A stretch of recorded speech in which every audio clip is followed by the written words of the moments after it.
Joel Meyerowitz received a Bachelor of Fine Arts from Ohio State University in 1959 after studying painting and medical drawings. However, it was 3 years later when, inspired by working with Robert Frank, did he begin experimenting with black and white street photography in the Bronx of New York City, his own home. Pictured here is a comparison of the two notable photographers' black and white work. On the left is a photo during Robert Frank's The Guggenheim trip in the mid-50s, and pictured on the right is Joel Meyerowitz's early work in 1963, 1 year after his start in photography. From the start of the stylistic approach between the two men, it's very drastically different.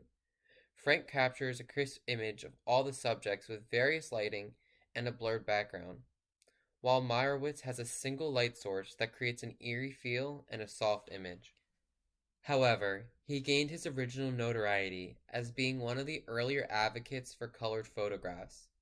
He produced several photo books in the late 1970s, but one of his most recognized book series is Cape Light, that was published in 1978. The photo here, entitled Porch, was an image captured in the year 1977 in Provincetown. This and many other images are presented at Jackson Fine Art in the Between the City and the Sea exhibit.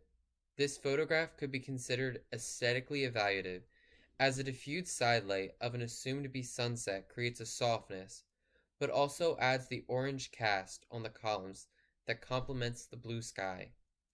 Yet the major feature that makes this photograph so exquisite is the vanishing points created from the darkened ceiling and the railing that pulls your attention around the image, never allowing your eyes to settle. Shortly after, Joel began to diverge from black and white and instead divulge into portraits and landscape photography, furthering his recognition.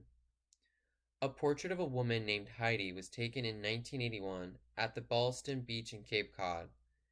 This image can be considered aesthetically evaluative, as it captured a beautiful scene of a gorgeous woman in the forefront.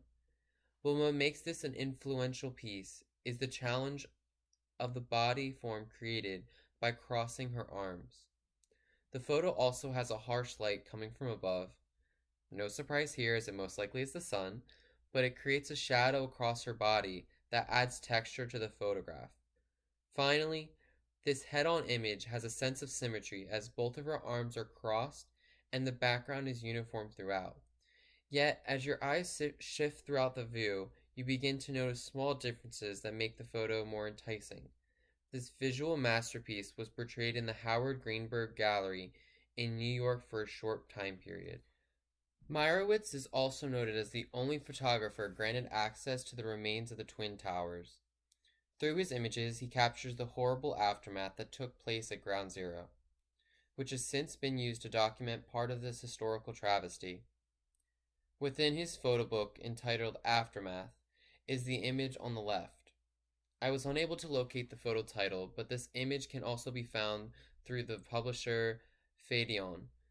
This image depicts a man amongst the charcoaled ruins of the Twin Towers, and the image paired with the context of what happened here is perfectly illuminating why this photo falls into the category of ethically evaluative.